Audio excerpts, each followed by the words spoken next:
Hello बच्चों, welcome back to my channel. कैसे हैं आप सब लोग। आज के वीडियो से हम लोग एक नई सीरीज स्टार्ट करेंगे जिसमें कि जो आपके चाहे वो हरियाणा की टीजीटी पीजीटी की वैकेंसी है या फिर यूपी पीजीटी टीजीटी की वैकेंसी हो या फिर जो आगे एलटी ग्रेड की या फिर जीआईसी लेक्चरर की वैकेंसीज आने वाली हैं। इसके अलावा जो बिहार स्टेट में है या फिर हरियाणा में एचएससी सेट की जो वैकेंसी है, तो इन सब में जो आपके कॉमर्स से क्वेश्चन पूछे जाते हैं वो उनका लेवल भी सेम रहता है, काफी सेम जैसे एक जैसे ही क्वेश्चन रहते हैं।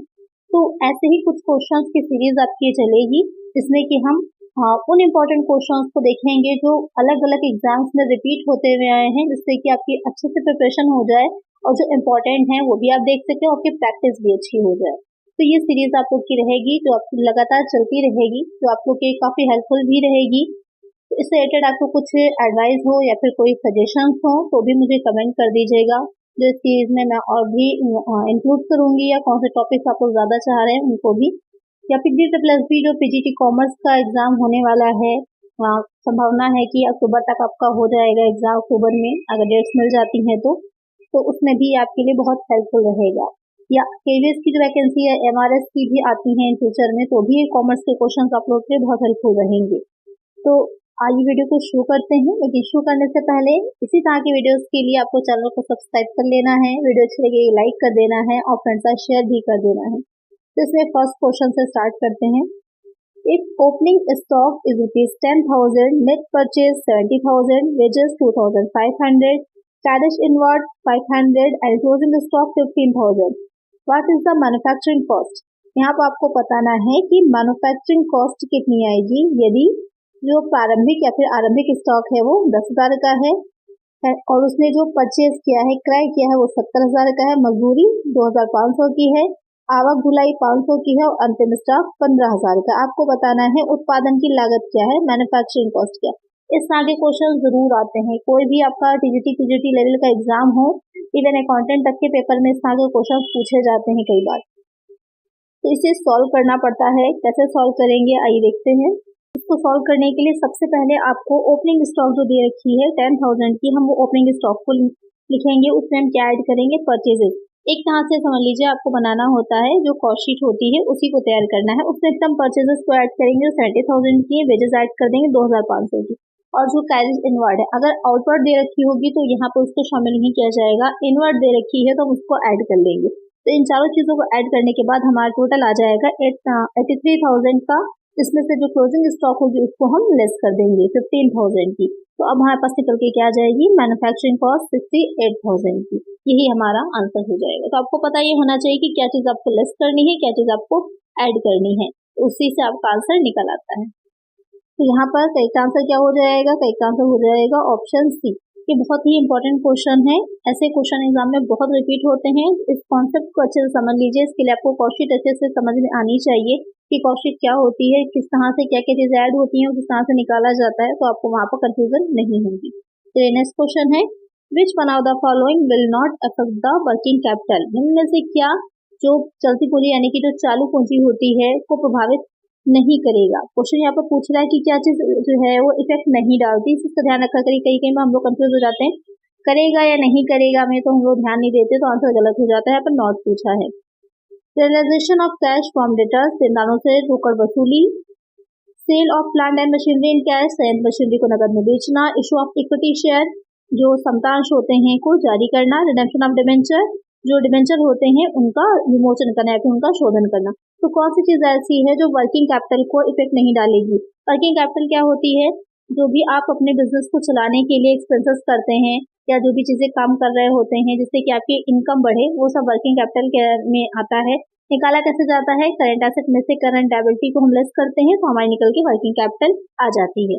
और कैसे इसको निकाला जाता है, तो शेड्यूल बनाया जाता है। फंड फ्लो स्टेटमेंट आपको याद होगा, उस फंड फ्लो स्टेटमेंट में हम लोग वर्किंग कैपिटल निकालने के लिए शेड्यूल तैयार करते थे। तो कौन सी ऐसी चीजें हैं जिससे इफेक्ट डालती हैं, यहाँ पर क्वेश्चन पूछा नहीं डालेंगी। तो देनदारों से रोकड़ की वसूली, डेटर और जो आपके कैश होगा दोनों ही आपके किस साइड में हो जाते हैं, करंट एसेट हो जाते हैं। तो अगर कैश कम होकर डेटर में चला जाए, डेटर कम होकर कैश में आ जाए अमाउंट, तो कोई फर्क नहीं पड़ना है, उससे आपका करंट एसेट टोटल उतना ही रहेगा, तो इससे इफेक्ट नहीं पड़ेगा। तो क्वेश्चन में आपने जो पूछा था कौन सी चीज इफेक्ट नहीं करेगी, तो यही हो जाएगा हमारा आंसर, पॉइंट ए कि इसका ही इफेक्ट नहीं पड़ेगा अगर डेटर्स जो होते हैं उनसे वसूली हो जाती है, जो भी उनको अमाउंट देना है वो दे देते हैं। डेटर कैसे बनते हैं? जैसे आपने सेल किया है तो जो उधार बिक्री होती है, जो भी आपने सेल किया उसका अमाउंट आपको नहीं मिला है, एक कैश में हो जाती है, क्रेडिट में होती है। जो क्रेडिट सेल होती है वही जाके डेटर आपके बन जाते हैं। बी पॉइंट में जो कह रहा है कि sale of plant and machinery, तो प्लांट और मशीनरी को आपने सेल किया तो एक तरफ तो आपकी ये क्या हो जाएंगी, प्लांट और मशीनरी हो जाएंगी, लॉन्ग टर्म एसेट हो जाती हैं, तो उसका इफेक्ट पड़ेगा, उससे जो कैश आएगी वो करंट एसेट को बढ़ाएगी। अगर आप इशू कर रहे हैं इक्विटी शेयर्स को तो वो भी कैश वहां पर भी बढ़ जाएगा आपका। डिबेंचर रिडेम्पशन करेंगे तो वहां पर कैश आपका जाएगा। तो जब करंट एसेट से करंट एसेट में व्यवहार होगा या करंट लायबिलिटी से करंट लायबिलिटी में ट्रांजेक्शन होते हैं, उसका इफेक्ट नहीं पड़ता वर्किंग कैपिटल पर। तो यहाँ पर करेक्ट आंसर क्या हो जाएगा? Option A. नेक्स्ट क्वेश्चन है, in India which of the following is prepared on the guidelines of AS3 accounting standard 3। यानी क्वेश्चन कह रहा है कि जो अकाउंटिंग स्टैंडर्ड 3 है, लेखांकन मानक 3 है, में किससे रिलेटेड बातें कही गई हैं। तो अकॉर्डिंग स्टैंडर्ड तैयार किए गए हैं हमारे इंडिया में, उनसे रिलेटेड कुछ चीजें हैं जो इम्पोर्टेंट है आपको याद भी करनी, क्योंकि ये क्वेश्चन बहुत पूछा जाता है। AS14 के बारे में, AS3 के बारे में, AS1 के बारे में बहुत क्वेश्चन पूछता है। तो AS3 किससे रिलेटेड है? Balance sheet of A company, fund flow statement, cash flow statement, consolidated financial statement, किससे रिलेटेड है? तो यहाँ पर जो AS3 होता है वो कैश फ्लो यानी कि जो रोकड़ प्रवाह विवरण होता है उससे रिलेटेड होगा। तो एक आंसर हो जाएगा हमारा ऑप्शन सी। नेक्स्ट क्वेश्चन है, X and Y are partners in a firm sharing profits in the ratio of 2:1. Z is admitted with a 1/3 profit sharing. What will be the new profit sharing ratio of X, Y and Z? यहाँ पर question किससे related है? जो partnership है हमारी, साझेदारी से question जरूर एक पूछा जाता है, कोई भी एग्जाम हो आपका, साझेदारी से रिलेटेड जो कॉमर्स रिलेटेड पेपर होंगे उसमें आएगा जरूर। तो यहाँ पर आपसे ये पूछा है कि एक्स और वाई जो थे ऑलरेडी पार्टनर थे और वो अपना जो प्रॉफिट शेयर करते थे 2:1 में करते थे, 2:1 के अनुपात में करते थे। एक नया साझेदार जो है वो उसमें शामिल हो रहा है, किसके लिए? एक 1/3 के लिए, कि उसको 1/3 प्रॉफिट दिया जाएगा, जेड शामिल हो रहा है। तो अब आपको बताना है कि नया जो प्रॉफिट शेयरिंग रेशियो है वो क्या बनेगा। इसको आपको सॉल्व करना होगा। ये देखें इसे कैसे सॉल्व करते हैं। तो इसको सॉल्व करने के लिए सबसे पहले तो जो गिवन है उसको नोट कर लीजिए कि X and Y shares profit in the ratio of 2:1 हो जाएगा। फिर कह रहा है Z is admitted with 1/3 shares in profit. ये दोनों इंफॉर्मेशन जो थी वो हमारे क्वेश्चन में ही ऑलरेडी गिवन थी। तो अब हम आगे की जो निकालेंगे तो क्या करेंगे, जो टोटल प्रॉफिट है हम उसको मान लेंगे कि टोटल प्रॉफिट हमारा क्या है? 1 है। तो यहाँ पर X and Y shares after Z admission, तो अगर एक्स और वाई जो शेयर करेंगे तो कितना उनके पास बचेगा? 1 में से माइनस कर दीजिए 1/3, क्योंकि 1/3 ही पार्ट जो है के लिए जो जेड है वो आ रहा है, तो हम उसमें से लेस कर देंगे। तो 2/3 पार्ट अब किसके लिए बचेगा? 2/3 पार्ट बचेगा हमारा जो एक्स और वाई है उनके लिए। तो यहाँ पर जो एक्स का नया रेशियो आएगा, पुराना रेशियो जो था 2:1 था, तो यहाँ पर अगर दोनों को टोटल करेगा तो 3 हो जाएगा, 2/3 हो जाएगा, इंटू जो नया आ जाएगा मल्टीप्लाई कर दिया जाएगा, निकल के 4/9 आ जाएगा। फिर y का सेम ऐसे ही निकाल लेंगे, तो नया z का जो रेशियो बनेगा 1/3 इंटू 3/3, तो नया रेशियो आ जाएगा 3/9। तो यहाँ पर नया रेशियो जो बन के आएगा 4:2:3, ये हमारा नया रेशियो हो जाएगा। तो यही चीज आपके क्वेश्चन में जो पूछी थी कि नया अनुपात क्या बनेगा, तो यहाँ पर नया रेशियो हो जाएगा 4:2:3। तो एक आंसर क्या हो जाएगा हमारा? ऑप्शन सी।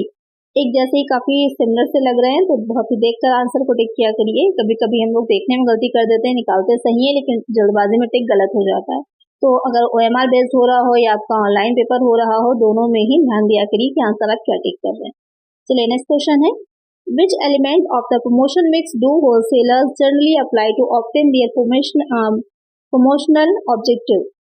तरक्की हेतु संपादन करने के लिए थोक व्यापारी आमतौर पर निम्न में से कौन से प्रोत्साहन मिश्रण का सहारा लेते हैं। यानी कि कहने का मतलब है संवर्धन के लिए तरक्की। यहाँ पर होगी प्रमोशन का मीनिंग संवर्धन से है, बात हम कर रहे हैं मार्केटिंग की। तो उसमें कह रहा है कि जो थोक व्यापारी होते हैं, जो होलसेलर्स होते हैं, वो प्रोत्साहन देने के लिए कि बिक्री को बढ़ाया जा सके किस मिश्रण का सहारा लेते हैं। तो उसमें कौन सी चीजें इसमें शामिल रहेंगी? एडवर्टाइजमेंट विज्ञापन, पर्सनल सेलिंग, निजी विक्रय, ट्रेड प्रमोशन, व्यापार प्रोत्साहन, डायरेक्ट मार्केटिंग, सीधा विपणन। तो क्या चीज इसमें ज्यादा इंपॉर्टेंट होती है या किसका ज्यादा जो थोक व्यापारी होते हैं, होलसेलर होते हैं वो लेते हैं, तो वो हो जाता है ट्रेड प्रमोशन, व्यापार प्रोत्साहन का। तो एक आंसर हो जाएगा ऑप्शन सी। तो यहाँ पर जो होलसेलर्स होते हैं वो ट्राई करते हैं कि जो रिटेलर्स हैं, जो रिटेल सेलर्स हैं, वो ज़्यादा उनके पास आए और ज़्यादा चीज़ों को खरीदें। तो इसके लिए वो अलग अलग तरह की स्कीम्स निकाल सकते हैं, या प्रदर्शन करना है, डेमोन्स्ट्रेशन जिसे बोलेंगे, या फिर उनको प्राइस में जो है थोड़ा सा डिस्काउंट दिया जाता है। क्योंकि यहाँ पर आपको पता ही होगा जो रिटेलर्स होते हैं वो फुटकर में चीज़ों को बेचते हैं, लेकिन जो थोक व्यापारी होते हैं वो बड़े पैमाने पर व्यवसाय कर रहे होते हैं। एक तरह से बीच में मीडिएटर का काम होता है कंपनी के और जो थोक व्यापारी भी, कंपनी के और जो रिटेलर्स होते हैं उनके बीच में मीडिएटर का काम होता है। तो ये वो ट्रेड प्रमोशन का सहारा लेते हैं। तो फिर आंसर क्या होगा? Option C. नेक्स्ट क्वेश्चन है, who has given 14 principle of management. प्रबंध के जो 14 सूत्री सिद्धांत हैं वो किसने दिए हैं? बर्नार्ड ने, हेनरी फॉल ने, एफ.डब्ल्यू. टेलर ने, या फिर फ्लेमिंग टेलर ने। तो बहुत ही अच्छा क्वेश्चन है। आप सबको पता है कौन है? हेनरी फॉल है। हेनरी फॉल ने 14 सिद्धांत जो थे वो दिए थे। जो एफ.डब्ल्यू. टेलर हैं उन्होंने कौन सा सिद्धांत दिया था? एफ.डब्ल्यू. टेलर ने दिया था वैज्ञानिक प्रबंध का, साइंटिफिक मैनेजमेंट का सिद्धांत दिया था। ये भी बहुत अच्छा क्वेश्चन है। इसकी कभी कभी अलग से आपको सिद्धांत भी पूछ लेगा, उसमें आपको बताना है कि कौन सा नहीं है इसके अंतर्गत आता है या कौन से आते हैं। तो उसके अकॉर्डिंग भी आपके क्वेश्चन बनते हैं। तो उसको भी आप ध्यान में रखिएगा और उनके जो भी 14 सिद्धांत हैं उसको भी जरूर याद रखिएगा। चलिए नेक्स्ट क्वेश्चन है, व्हाट इज एमबीओ? एमबीओ क्या है? मैनेजमेंट बाय ऑब्जेक्टिव्स, उद्देश्यों द्वारा प्रबंध, management multiple business organization, management by organization, या फिर मल्टीप्लिसिटी ऑफ बिजनेस ऑपरेशंस। यहाँ पर क्वेश्चन क्या कह रहा है कि जो एमबीए होता है उसकी फुल फॉर्म आपसे पूछी है। तो एमबीए की फुल फॉर्म हो जाती है मैनेजमेंट बाय ऑब्जेक्टिव, उद्देश्यों द्वारा प्रबंध। तो क्वेश्चन ये भी आता है कि ये जो उद्देश्यों द्वारा प्रबंध है वो की शुरुआत किसने की थी या कौन उसे लाया था? तो इसका आंसर आप लोग मुझे कमेंट करिएगा कि इसको शॉर्ट में एमबीओ लिखा जाता है। तो इसकी फुल फॉर्म जो है मैनेजमेंट ऑब्जेक्टिव्स हो गया। उद्देश्यों द्वारा हम ये डिसाइड करते हैं कि कौन कौन से कार्य करने हैं, उसी के अकॉर्डिंग हम प्रबंध का काम करते हैं। तो कौन लेकर आया था इस तकनीक को? इसका आंसर आप लोग मुझे कमेंट करिएगा। चलिए नेक्स्ट क्वेश्चन है, मार्केट सब divided on the basis of behavioural characteristics is called. व्यवहारिक विशेषताओं के आधार पर बाजार के प्रविभाजन को कहते हैं। सेगमेंटेशन, खंडीकरण, एग्रीगेशन, एकत्रीकरण, प्रोसेस, यथार्थता, नन ऑफ द अबव में से कोई नहीं। तो यहाँ पर जो बाजार होता है, मार्केट होता है, क्योंकि मार्केट बहुत बड़ा है, एक मार्केट के लिए सारे जब भी प्रमोशन की बात आएगी करना पॉसिबल नहीं होता है, मार्केटिंग कर पाना, इसलिए मार्केट को छोटे छोटे टुकड़ों में बांटा जाता है। कई तरह से होता है, जैसे कि किड्स हैं, जो बड़े हैं, बच्चे हैं, मौसम है, अलग अलग टाइप के लोगों का फैशन अलग अलग है, कल्चर अलग अलग, अलग सोसाइटी है, इसके अकॉर्डिंग बांटा जाता है मार्केट को। और उस जो भी टारगेट मार्केट हमारी होती है उसी के अकॉर्डिंग जो होता है एडवर्टाइजमेंट किया जाता है, उसी के अकॉर्डिंग सारे प्रमोशंस किए जाते हैं। तो यहाँ पर उसको क्या कहते हैं? उसको कहते हैं सेगमेंटेशन, खंडीकरण करना। एक आंसर क्या हो जाएगा? ऑप्शन ए हो जाएगा। नेक्स्ट क्वेश्चन है, व्हाट इज मास मार्केटिंग? जन विपणन क्या होता है? Offering the same product and marketing mix to all consumers. सभी उपभोक्ताओं को एक जैसा उत्पाद और विपणन मिश्रण देना। Offering variety of product to the entire market, पूरे बाजार में भिन्न उत्पादों को प्रस्तुत करना। Offering differentiate products to customers, सभी उपभोक्ताओं को भिन्न उत्पाद देना। फॉलोइंग कॉन्सेंट्रेटेड स्ट्रेटेजी, यानी कि गाढ़ी विपणन योजना अपनाना। तो जन विपणन, मास मार्केटिंग क्या होता है? जैसे कि अभी मैंने आप लोग को बताया था कि मार्केट बहुत बड़ा होता है, तो पूरी मार्केट को शामिल कर पाना मुश्किल होता है, इसलिए अलग अलग सेगमेंटेशन किया जाता है, खंड कर देते हैं अलग अलग, उसी के अकॉर्डिंग जो भी हम प्रोडक्ट बना रहे होते हैं जिस मार्केट के लिए सूटेबल होता है, सूट करता है, उसी के अकॉर्डिंग हम मार्केटिंग स्ट्रेटजीज अपनी बनाते हैं। लेकिन जब बहुत बड़े पैमाने पर मार्केटिंग की जा रही होती है, मास मार्केटिंग की जा रही होती है, तो वहां पर क्या किया जाता है? उसमें offering the same product and market mix to all consumers, कि जो भी हमारे प्रोडक्ट होता है वो या फिर जो भी मार्केटिंग मिक्स हमने तैयार किया है वो सारे ही लोगों के लिए, सारे ही कंज्यूमर्स के लिए होता है। हम पूरी मार्केट को एक साथ टारगेट कर रहे होते हैं। तो यहाँ पर एक आंसर होगा ऑप्शन ए। बहुत से ऐसे एग्जांपल्स होते हैं जिसमें कि पूरी मार्केट को एक साथ ही हम सारे जितने भी उपभोक्ता हैं हमारे, उन सबको एक उसमें रखकर ही करते हैं, क्योंकि बहुत से ऐसी नीड्स होती है जो सबकी एक जैसी ही होती हैं। यहाँ पर एक आंसर हो जाएगा ऑप्शन ए।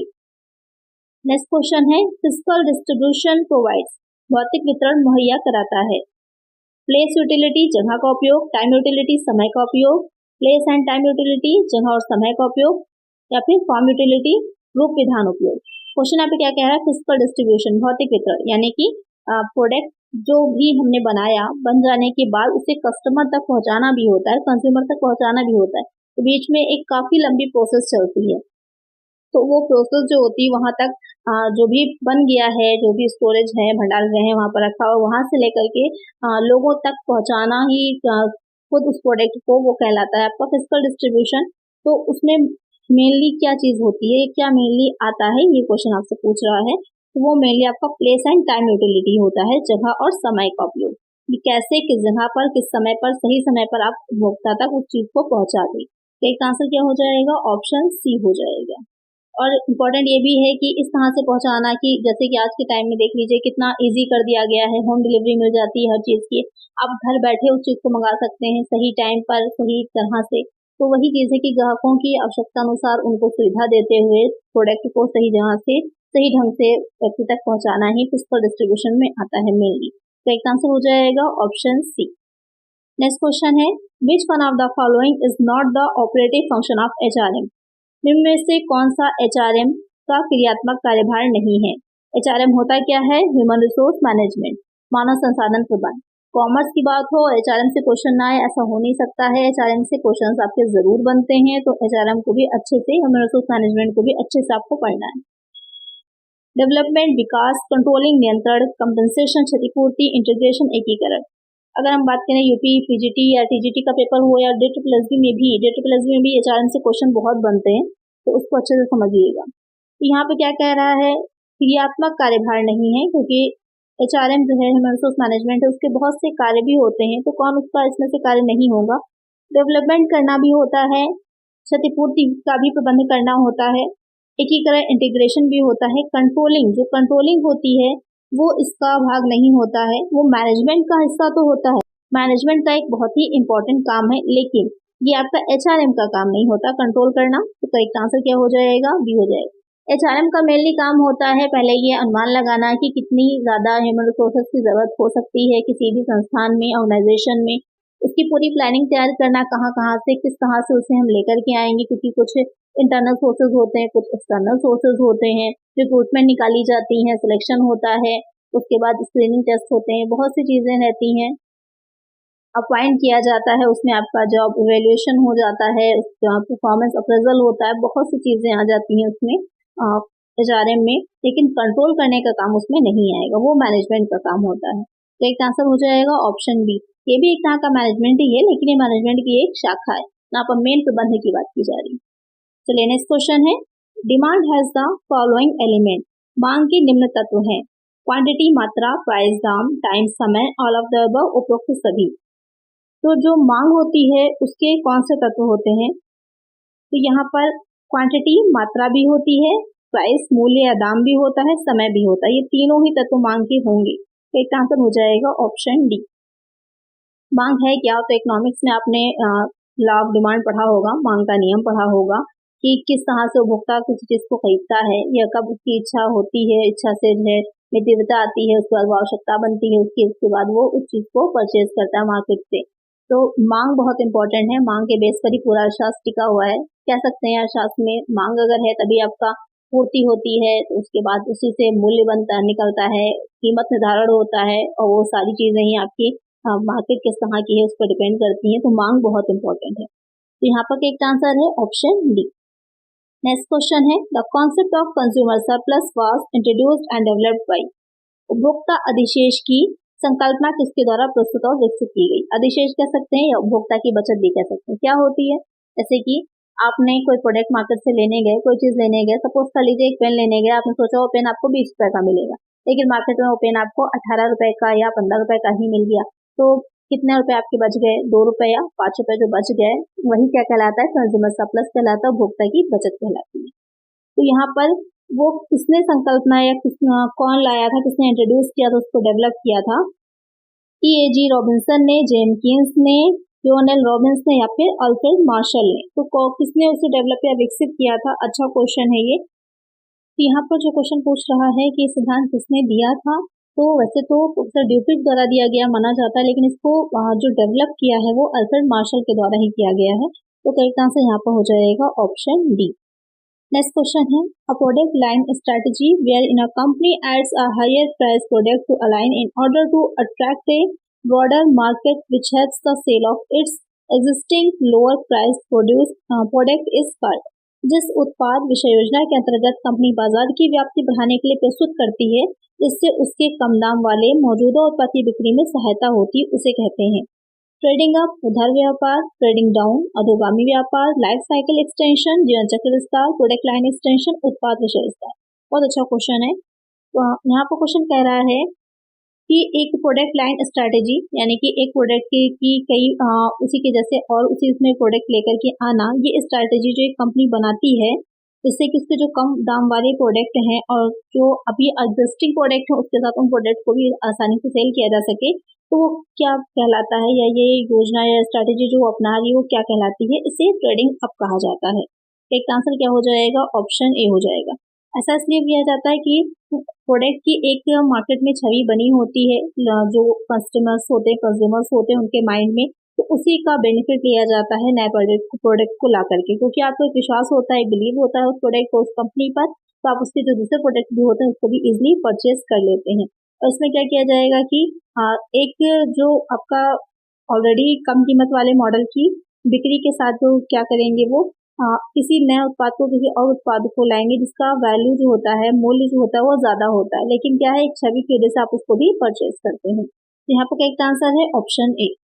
नेक्स्ट क्वेश्चन है the purpose of job evaluation is. कार्य मूल्यांकन का उद्देश्य है फिक्सेशन ऑफ रिस्पॉन्सिबिलिटी, जिम्मेदारियां निर्धारण करना, प्रमोशन तरक्की, या फिर वेज डिटर्मिनेशन वेतन का निर्धारण करना, transfer to a better job बेहतर काम के लिए स्थानांतरण। तो यहाँ पर जॉब इवैल्यूएशन किससे रिलेटेड है, जो HRM है उसका ही एक हिस्सा है, उसी का एक पार्ट होता है जॉब इवैल्यूएशन, यानी कि कार्य का मूल्यांकन किया जाता है। तो उसका मेन पर्पज क्या रहता है, तो मेन पर्पज जो जॉब इवैल्यूएशन का होता है उसमें वेतन का निर्धारण करने के लिए, वेज डिटर्मिनेशन के लिए कि कार्य किस तरह का है उसके लिए क्या वेतन होना चाहिए। तो यहाँ पर करेक्ट आंसर क्या हो जाएगा, ऑप्शन सी हो जाएगा। नेक्स्ट क्वेश्चन है under which method of performance appraisal one person is compared with all others for the purpose of placing them in a simple order of work. किस निष्पादन मूल्यांकन पद्धति में सामान्य कार्य श्रेणी में नियोजन करने के लिए एक व्यक्ति की बाकी सारे व्यक्तियों से तुलना की जाती है। ग्रेडिंग श्रेणीकरण में, पर्सन टू पर्सन कंपैरिजन, व्यक्ति से व्यक्ति की तुलना, रैंकिंग वर्गीकृत करना, नन ऑफ द अबव में से कोई नहीं। क्वेश्चन यहाँ पे क्या कह रहा है कि निष्पादन का मूल्यांकन यानी कि जो परफॉर्मेंस होती है, किस तरह का कार्य किया है किसी व्यक्ति ने उसका मूल्यांकन किया जाएगा, उसको परफॉर्मेंस अप्रेजल बोला जाता है। तो उसमें अगर हम इस तरह से कर रहे हैं कि सामान्य कार्य श्रेणी में नियोजित कर रहे हैं व्यक्तियों को, तो वो तुलना जो होगी वो क्या कहलाएगी, वो कंपैरिजन क्या कहलाता है, तो उसे रैंक देना कहा जाता है। यानी कि रैंक इस तरह से फर्स्ट सेकंड थर्ड जैसे कि दी जाती हैं, जो भी व्यक्ति जैसे गेम्स हो रहे हैं, खेल जीत रहा है तो फर्स्ट सेकंड थर्ड फोर्थ साथ दिया जाता है। सेम ऐसे ही इसमें भी किया जाता है कि उसको रैंक डिवाइड की जाती है कि कैसे किसने कार्य किया है उसके अकॉर्डिंग। तो एक आंसर यहाँ पे हो जाएगा ऑप्शन सी। ग्रेडिंग भी होती है, पर्सन टू पर्सन कंपैरिजन भी होता है, बहुत तरह का होता है। परफॉर्मेंस अप्रेजल 360 डिग्री भी होता है जिसमें होलिस्टिक आ जाता है, पूरा सारी चीजों को शामिल किया जाता है। चलिए नेक्स्ट क्वेश्चन है right shares enjoy preferential rights with regard to.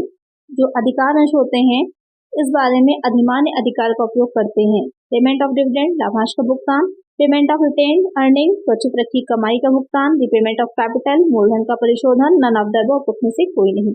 तो राइट शेयर्स जो होते हैं अधिकार अंश जो होते हैं उनको किस तरह का अधिकार मिला होता है जिसलिए उनको अधिकार अंश कहा जाता है, यही क्वेश्चन आपसे पूछ रहा है। तो किस चीज का अधिकार होता है, तो जो राइट शेयर्स होते हैं वो डायरेक्ट आम पब्लिक को नहीं इशू किए जाते, जो ऑलरेडी एग्जिस्टिंग शेयर होल्डर्स होते हैं उनको ही दिए जाते हैं।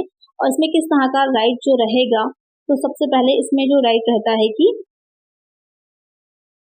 जो रिटेन अर्निंग होती है, क्योंकि जो राइट शेयर्स होते हैं वो मोस्टली जो जारी किए जाते हैं, जो रिटेन अर्निंग होती है लाभों का विनियोजन ही होता है कहाँ से, तो उन्हीं पेमेंट ऑफ रिटेन अर्निंग का उसका भुगतान करने के लिए भी जारी किए जा सकते हैं। कि कभी कभी क्या होता है जो पूरा प्रॉफिट होता है उसमें से जो कंपनी होती है कुछ अपना रिटेन अर्निंग के तौर पर प्रतिधारित करके अलग कर देती है, तो उसको ही जारी करती है, तो आपके राइट शेयर्स कहलाते हैं। करेक्ट आंसर हो जाएगा ऑप्शन बी।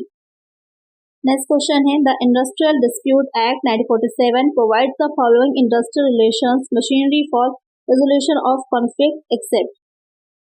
औद्योगिक विवाद अधिनियम 1947 विरोध के समाधान के लिए निम्न औद्योगिक संबंध प्रणाली मुहैया कराता है सिवाय, यानी कि इसके जो औद्योगिक विवाद अधिनियम है 1947 वो कोई 3 इसमें से प्रोवाइड करवाता है फैसिलिटी, कोई एक प्रोवाइड नहीं कराएगा। वो कौन सी आपको ये बताना है। कंसिलिएशन समझौता, आर्बिट्रेशन मध्यस्थता, नेगोशिएशन संधिवार्ता, एडजुडिकेशन न्याय निर्णय। तो यहाँ पर जो क्वेश्चन कह रहा है क्या मुहैया नहीं कराता है, तो निगोशिएशन करने का काम वो नहीं करता है, बाकी समझौता भी कराता है, मध्यस्थता का काम भी करता है, न्याय भी दिलवाता है। क्या नहीं करेगा, निगोशिएट नहीं करता है। नेगोशिएट करने का काम जो होता है, जो श्रम संघ होते हैं उनका होता है, यहाँ पर औद्योगिक विवाद अधिनियम का नहीं है, तो वो वही चीज मुहैया नहीं कराएगा। तो एक आंसर हो जाएगा ऑप्शन सी। नेक्स्ट क्वेश्चन है सेबी क्या है। यहाँ पर रेगुलेटरी अथॉरिटी है, नियंत्रक प्राधिकार है, स्टेटरी अथॉरिटी है, संवैधानिक प्राधिकार है, बोथ ए एंड बी या फिर इनमें से कोई नहीं। सेबी बहुत इंपॉर्टेंट है। सेबी के बारे में क्वेश्चन एक जरूर पूछा जाता है, कॉमर्स का कोई भी पेपर हो सेबी से रिलेटेड क्वेश्चन आएगा। ये हो सकता है कि कब बनाया गया था, कब ये जो रेगुलेट इसका स्टार्ट हुआ, क्योंकि बनाया गया है आपका 1888 में, लेकिन इसको जो अधिकार मिले हैं एक संवैधानिक संस्था बनी 1992 में ये बनी है। तो यहाँ पर है क्या, ये अगर बात करें तो किस तरह की अथॉरिटी है, तो ये आपकी रेगुलेटरी भी है और स्टेटरी भी है, दोनों है। तो एक आंसर क्या हो जाएगा, ऑप्शन सी हो जाएगा, बोथ ए एंड बी। चलिए नेक्स्ट क्वेश्चन है, इसकी फुल फॉर्म क्या होती है सेबी की, तो ये आप लोग मुझे कमेंट करके बताएंगे कि सेबी की फुल फॉर्म क्या है। कभी कभी एग्जाम में आपसे फुल फॉर्म भी पूछ लेता है। चलिए नेक्स्ट क्वेश्चन है, the world bank is known as, world bank को कहते हैं IMF, IDA, IFC, IBRD। बहुत इंपॉर्टेंट क्वेश्चन है ये भी, कि जो वर्ल्ड बैंक है उसे और किस नाम से जाना जाता है। तो यहाँ पर वर्ल्ड बैंक जो उसे IBRD के नाम से भी जाना जाता है। जो वर्ल्ड बैंक है वो आपका IBRD 1944 में वर्ल्ड बैंक जो था उसकी स्थापना की गई थी, और जो IBRD है वो भी उसका एक हिस्सा है। दो चीजों को मिला करके वर्ल्ड बैंक बनाया गया है, जिसमें एक आपका IBRD हो जाता है, दूसरा हो जाता है IDA। तो IBRD को और IDA को मिला करके जो बनाई गई थी संस्था वो आपकी वर्ल्ड बैंक थी। तो अगर आपसे क्वेश्चन में पूछता है तो यहाँ पर IBRD ही जनरली जाना चाहता है, आप IBRD ही आंसर इसमें लगाएंगे। एक आंसर हो जाएगा ऑप्शन डी। नेक्स्ट क्वेश्चन है,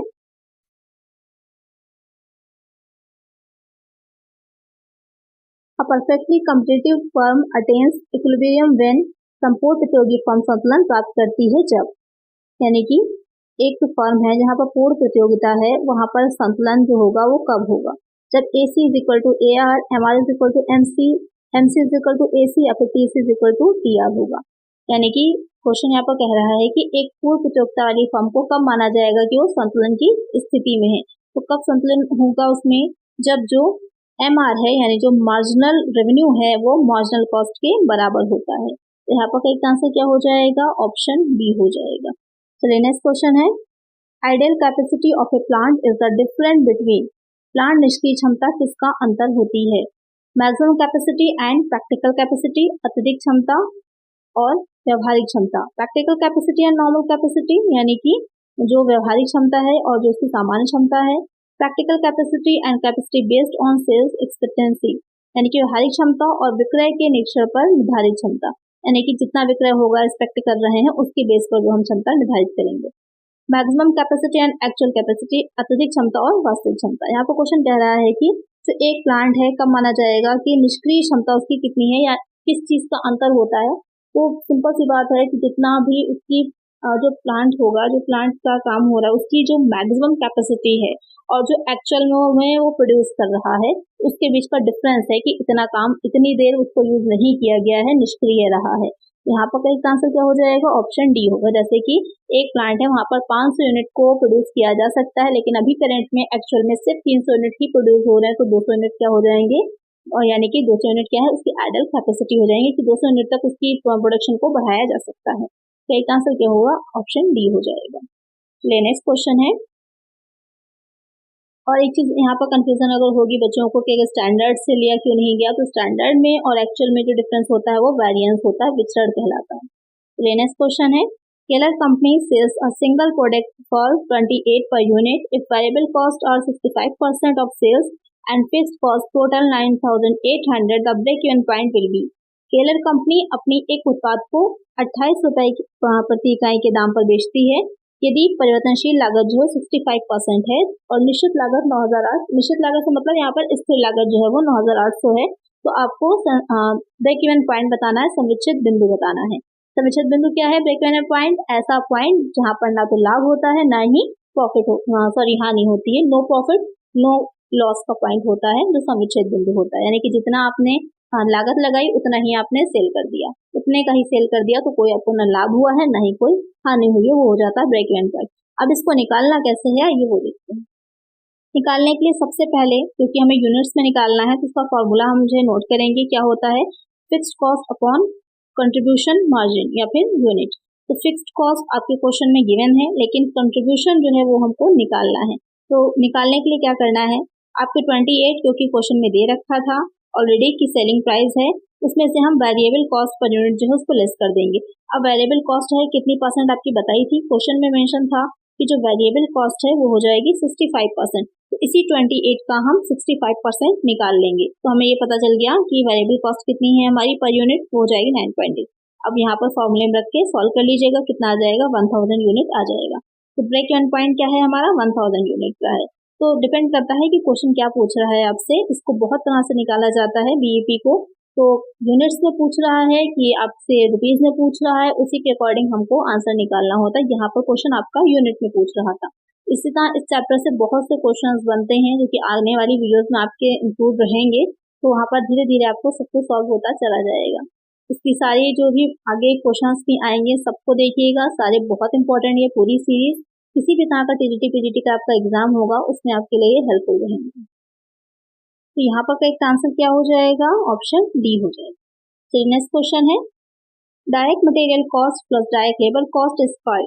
प्रत्यक्ष सामग्री लागत और प्रत्यक्ष श्रमिक लागत के जोड़ को क्या कहते हैं? यानी कि इन दोनों को अगर ऐड करें हम, जो डायरेक्ट मटेरियल है और डायरेक्ट लेबर है, तो इसको हम क्या कहेंगे? यहाँ पर प्लस का मतलब इस प्लस से है।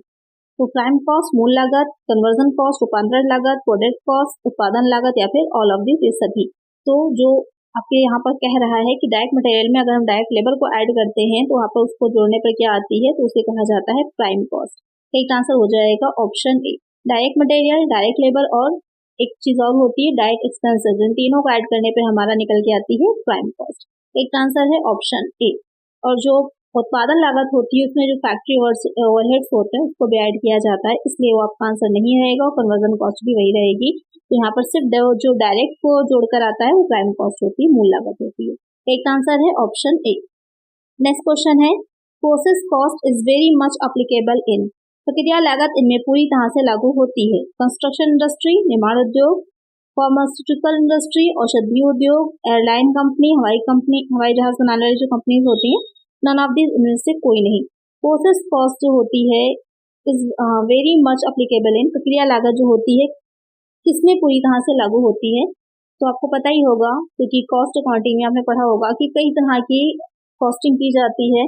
प्रोसेस कॉस्टिंग होती है, कॉन्ट्रैक्ट कॉस्टिंग होती है, ऑपरेटिंग कॉस्टिंग होती है, यूनिट कॉस्टिंग होती है, जॉब कॉस्टिंग होती है, बैच कॉस्टिंग है, बहुत तरह की होती है। तो यहाँ पर जो ऐसे प्रोडक्ट होते हैं जिनको बनाने में कई प्रक्रियाओं से, कई प्रोसेस से होकर गुजरना पड़ता है, उसको हम प्रोसेस कॉस्टिंग कहते हैं। यहाँ पर कौन सा ऐसा है? तो जितने भी विकल्प दिए गए हैं इसमें से आप लोग आंसर आप मुझे बताइएगा। मैंने बहुत अच्छे से डिटेल में आपको समझा दिया है कि प्रोसेस कॉस्टिंग क्या होती है। जितने भी बच्चे करेक्ट आंसर देंगे उन सबके नेक्स्ट वीडियो में नाम रहेंगे। इसी के आगे से हम स्टार्ट करेंगे नेक्स्ट वीडियो को। तो इस पूरी सीरीज को जरूर देखिएगा, इसमें आपके लमसम 1000 के करीब क्वेश्चंस रहेंगे। तो किसी भी तरह के आपके TGT PGT commerce settled exam के लिए बहुत ही हेल्पफुल रहेंगे और सफिशिएंट होंगे। तो इस पूरी सीरीज को आप सब लोग जरूर देखिएगा। इसके लिए क्या करना है? चैनल को सब्सक्राइब करना है, वीडियो को लाइक कर देना है। कोई एडवाइस हो, कोई सजेशन हो, कोई क्वेश्चन हो, कमेंट कर दीजिएगा। मिलते हैं नेक्स्ट वीडियो में। Thank you.